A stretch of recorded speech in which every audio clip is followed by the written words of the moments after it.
This is Scott Stengel from the Melco Applications team. Here today to do another installment on Puff.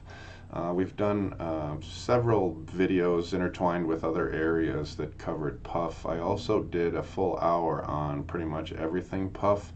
People want to see a logo digitized with Puff from start to finish, so that's what we're going to do today. And then I'm also going to follow up. Josh is going to show you in a week or two how to take this design and to set up your machine and the OS to be successful doing Puff on hats. So I encourage you to watch the detailed video after this if you want more about Puff, and let me show you quickly how to find that. So we fire up the browser, we go to melco-service.com. Here's the video icon.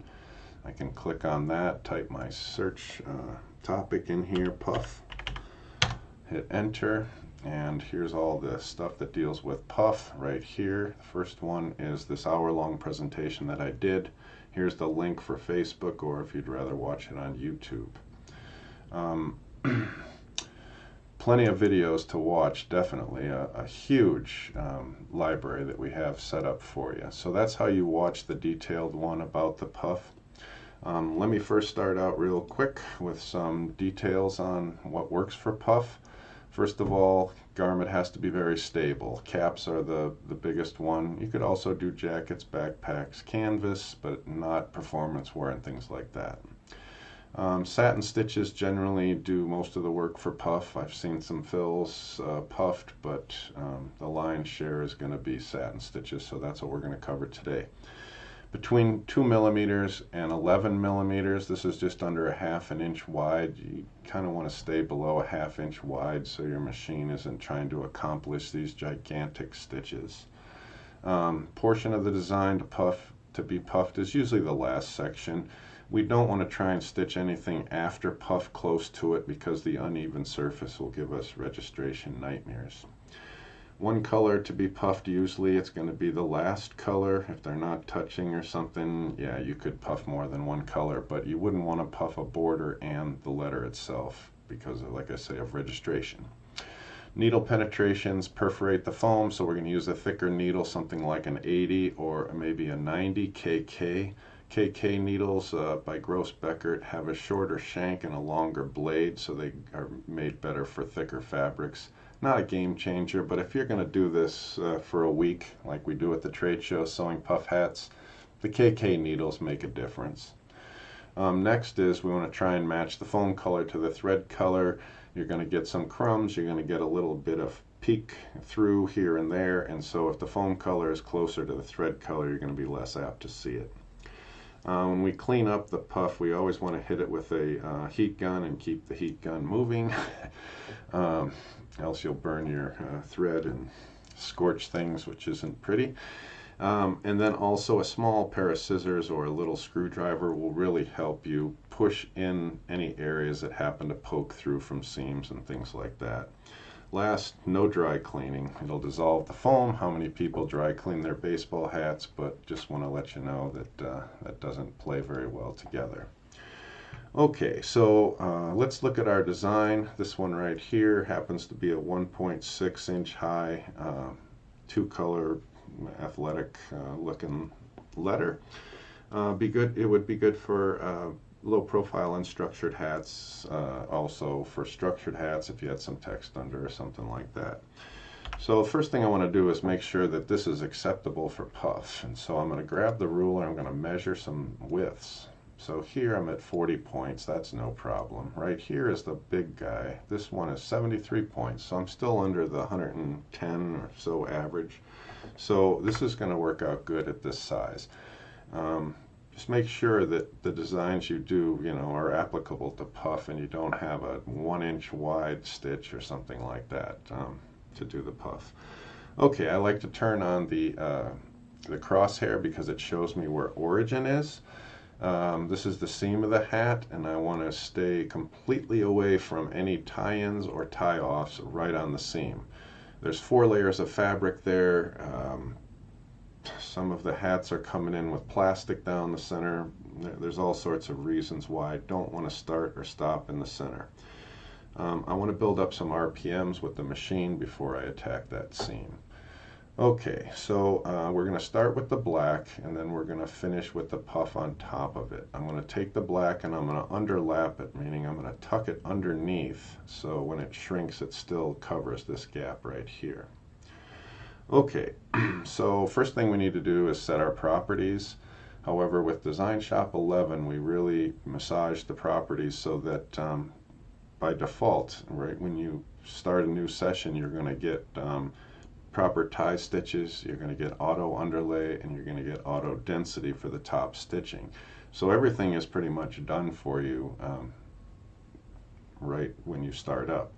Not so much for the puff color. We're going to have to make some adjustments to the properties, such as increase density, turn off short stitches, and things to make the puff work. So we'll deal with that when we get to it, but let's start with the black. So we talk about center out, bottom up. So I'm going to do this one first, this one second, and then the outer border third, and then I'm going to switch to the puff color. Okay, so I'll grab my walk stitch tool. 2 millimeters is a good walk stitch length for puff. I like to tie in off center but also higher up on the hat instead of down lower, because you get that air gap between the bill and the front of the hat, and so it's just better to start up top instead of down low. Okay, so for this one I will just come straight down. I like to hold Alt to constrain, and the machine loves to sew really well in X or Y without both. Okay, so we'll walk down to there. I like to digitize in contrasting colors, so I'll do this in pink for now because it shows up pretty well. I could do this in a column 1, a column 2, or a complex fill satin with multiple stitch direction lines. I'm going to pick column 2. Alright, I like to zoom in, and I'll start at the corner. I'll hold Alt to constrain my lines again. Do the curves. Straight. Finish up, enter. Takes me to the second side. Make sure this is way overlapped, underlapped. All the curves.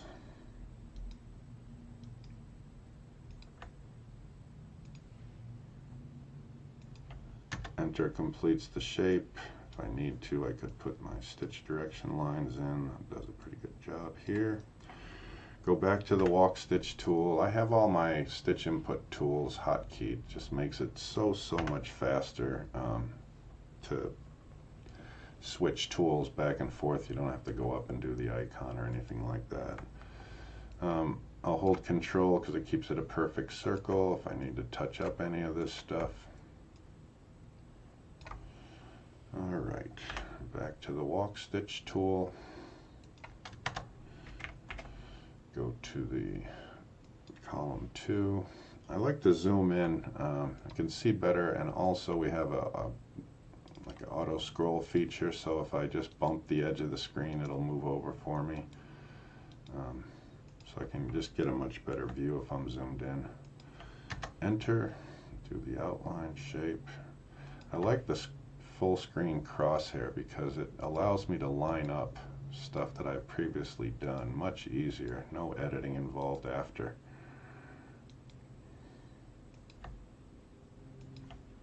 Enter.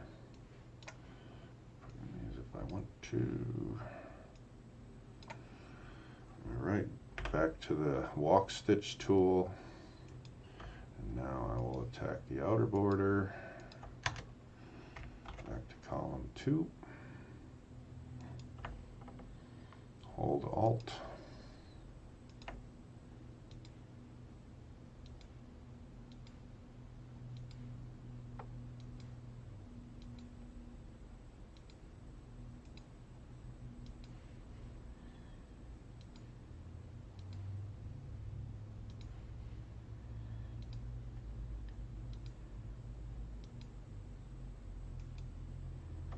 Back to Alt.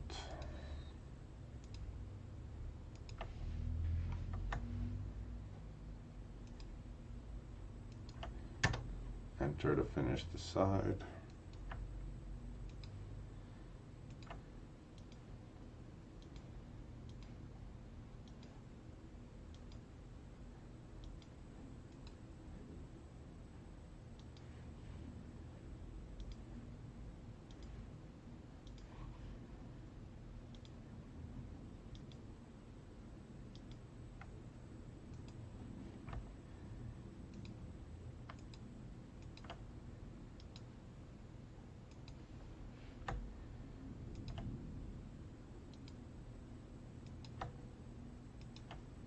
Center finishes the shape, stitch directions.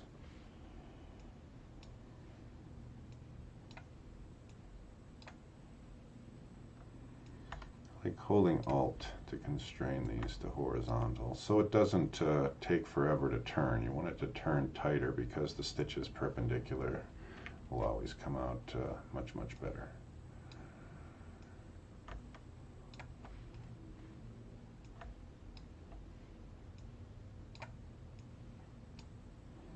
Okay, we'll shrink this, hold Control, keep it a circle. And that looks pretty good. Okay, so now I'm finished with color 1. I'll turn that back to black. And I also like to hide it so it doesn't get in my way. Sometimes you want to see the colors previously stitched, sometimes you don't. In this case, it's cleaner without it. Okay, now I'm going to attack the puff color, so I need to think about some things. First, we made sure that it was an acceptable with design to be done in puff. I'm going to have some issues where the seams meet and where the open ends are. So I'm going to have an open end here, here, a seam for 90-degree intersections here, here, and here, and then I'm going to put another cap in here because you have stitches run in different directions right where the seam is here. Okay, so we'll change colors. Actually, I like to use this Madeira 1827. It's a nice contrasting color. So I need to set up my properties for the puff color. So I'll right click on the walk stitch tool. 2 millimeters is good for the walk stitch length. Tie in, tie off. Style 1 is a back and forth movement, which works for tons of embroidery, small lettering, everything. For applique or very thick applications, style 5 is a plus sign, and I really like it to help secure. The defaults are 6 and 3. This one's okay for the tie-offs. Maybe you want to go up a little bit to 8 points or something like that for the tie-off length. And then I'll apply that. So that sets the tie off. I can go right-click on one of my satin tools or stitch column 1 or column 2 that generally digitize satin shapes. And first of all, I want to turn off auto density because this is a very, very high density application and auto density wouldn't be enough. So 1.7 is what I usually do for the top stitching, and then turn off short stitches because I want a nice clean edge on the inside of the circles. And then the last thing for top stitching is to turn this off. So 0 disables it, or I could turn it to a huge number like 400 or something like that. But I do not want fill to be generated, or satin fill, when I'm digitizing puff. All satin stitches, because that's going to help it stay up. Hit apply. Last thing I want to do is go turn off underlay. Normally this is going to try and do a zigzag edge walk, which is great for regular embroidery, but it's going to push the foam down with the zigzag, which is what I don't want. So I'm going to go turn off my underlay and hit apply. Okay, so now I've got my color set, I've got my properties set. I can grab the walk stitch tool, and the first thing I do is secure the foam. So you put the foam on top of the fabric, you want to do a edge walk around to secure it. If you have logos with multiple letters, sometimes you can run a walk stitch on each one, an edge walk, to secure the foam to the hat so it's not flopping around when you're trying to stitch it. Okay, so first of all we're going to do the edge walk stitch. I'll start, say something like here. And if you zoom in, we have an auto pan feature, which is great. Just nudge the screen and then it will move over. So this allows me to see better by zooming in. Alright, so I'm going to do some curved stitches, walk stitches here to secure the foam.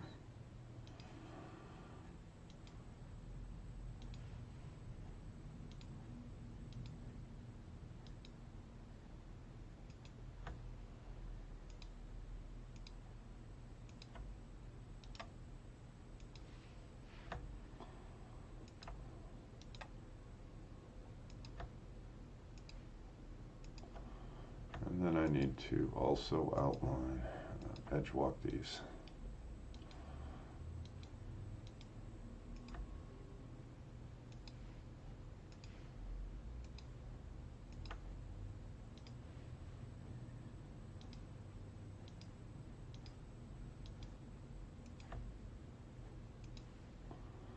Okay, that takes care of the edge walk to secure the foam. Now I'm going to take care of some of those problem seam areas by capping them. So I can grab column 2, or I'll show you column 1 is pretty fast too. I just want to create a satin stitch where these two are going to intersect at 90 degrees.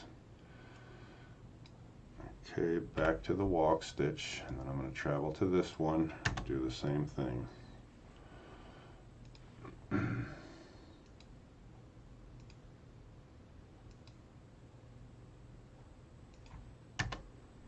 Back to the walk stitch.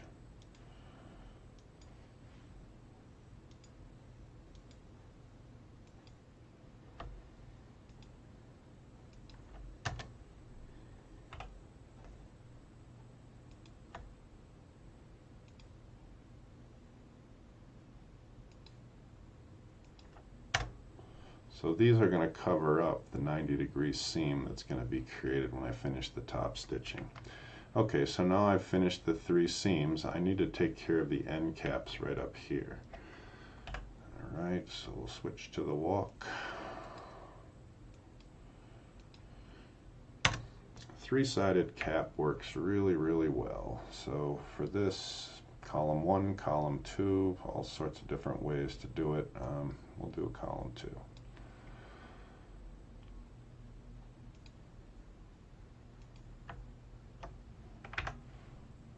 Right.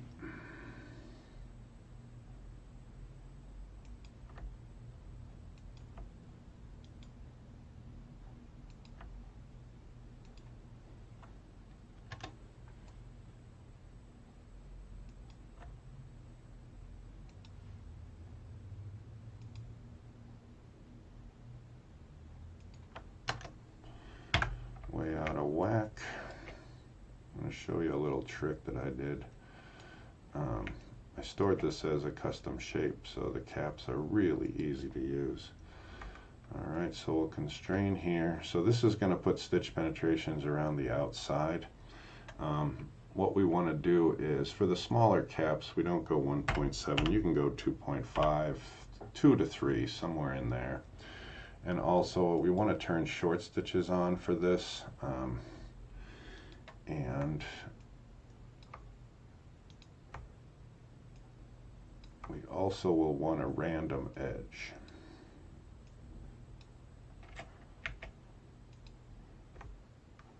These are little buggers to get right, so once I get it set right, then I will store it, like I said, in custom shapes, and then it'll be really easy to pull up. So something similar to that. Okay, so then I go back to the walk stitch tool, and I'm going to come down here and do the last one at the bottom.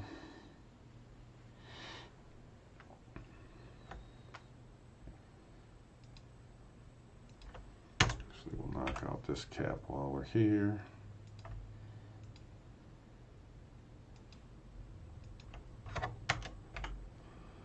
Walk to the end. Now I could digitize that cap down here. I could duplicate this one, but I want to show you what I did. So in custom shapes, we can go to the custom designs. I made a folder called puff cap shapes, and they have the 3-sided cap and also horizontal and vertical caps for these kind of things.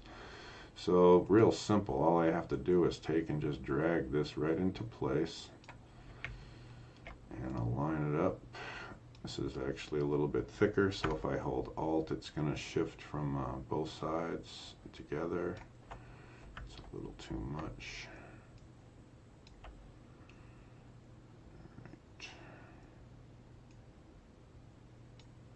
Right. And that's a good cap right there. So it's all stored. So what else I want to do for the properties, other than change the density to 2.5, is I will go into Properties and go to the Effects tab and turn on Random Edge and set it for the correct edge. I want needle penetrations lined up here because it's going to sever the foam on the outside. But I don't want them to line up here because I want a ragged edge so it doesn't cut the foam back here. I want it to cut at the outside edge. So once I digitize these and save the properties, I can just paste them in place. Makes things much, much faster when you're digitizing. All right, so we will take this one out so I can show you. Come up to it, drag it right in place. Bring it over, shrink it with Alt so the two sides move together. Not to the outside edge, just a little bit inside. Okay. So now I need to adjust these guys here for random edge because I don't want the foam to be cut inside the letter. So again, we go to Properties and we go to the Effects, Random Edge. We can do both sides on these because they're internal. 20-25% usually is enough to work good. So you can see that it scrambles the edges. So that's going to cover, but it's not going to sever the foam. Okay, so then next I need to think about the order I'm going to top stitch this in. Normally with alphabet text, you see that they would normally do this first, then this second, and then this third, maybe ending up right here, closest point, whatever.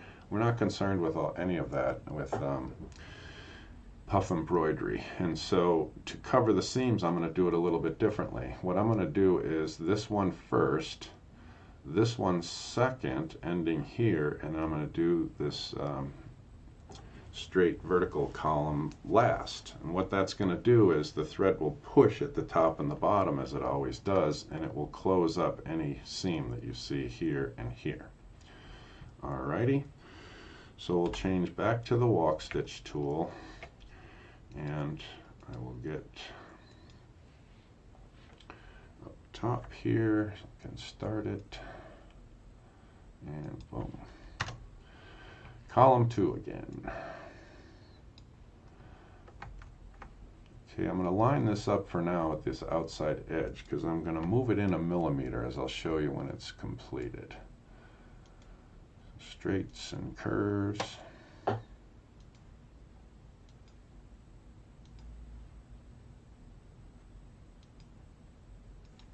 Enter.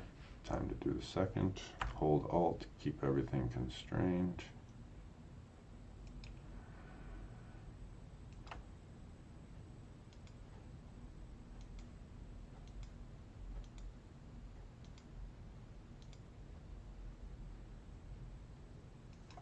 Enter, do my stitch direction lines, and I'm in good shape here. So what I want to do is I will take this edge and I'm going to move it in a millimeter because it's going to push back over it, and what I don't want is any of these trailing stitches here to be fallen over the edge. It's not going to look good. So I can drag select the points. I hold Shift and Alt, and the arrow key gives me, boom, a 10-point move. That's exactly what I want. It's finished. Okay, now we come back here to the walk stitch tool. I'm going to travel to the end, back to column 2. Now, this seam is being covered, you know, with the cap first, but also if I angle the stitches instead of making them perpendicular, it's gonna show less of a seam. So I'll start back here and my straights. These areas are always fun on bees, no matter with puff or without. So usually take a touch of adjustment when you're finished to get them to line up right. Okay, Alt to the edge, Enter to finish it. Now I'm going to go back. See, I'm going to angle this so it's not 90 degrees. Alt constrains, do my circles, curves I mean. Hold Alt, hit the corner, Enter, put in my stitch directions.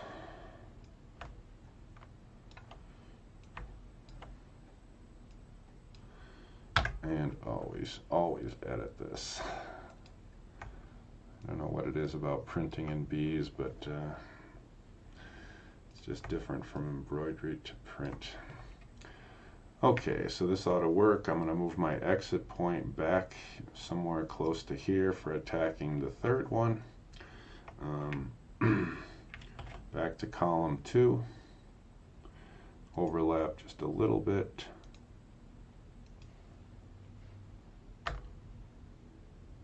Straight. Enter. We'll go do the second side.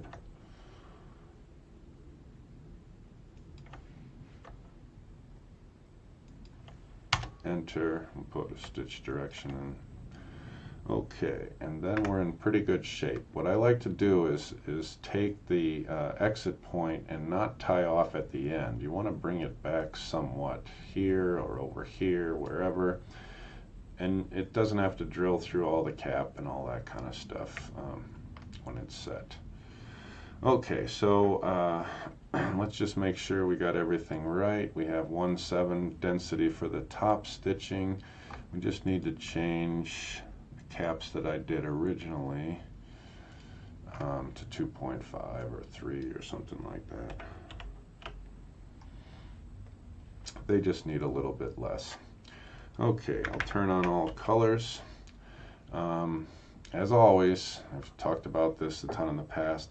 When I'm finished, if I digitize to the lines, I'm getting still in embroidery about 10% shrinkage, so I'm going to fatten that up a little bit. So I will go into properties after I select everything. I will go into multi-stitch line elements, and I will go to compensation, and I might increase this by 2 points, something like that, just to make everything fatter. The other thing that I do is I know hats shrink terrible in the X direction, so I'm going to grab the black, hold Alt so that everything moves proportionally out from the center, and I'm just going to pull this out a little bit. That's just for hats. If it wasn't a puff design, I would do that. You just get a ton of shrinkage because there's so much open space between the ends with hats. Okay, so we straighten that out. Boom, you can see that everything is digitized and this one is ready to go. So I hope you learned a lot from this. Again, more detail is available in the other hour-long presentation that I did. And we'll look forward to Josh sewing this next week or a week after on a hat, showing you how to do that. I hope you enjoyed the presentation. I look forward to seeing you soon.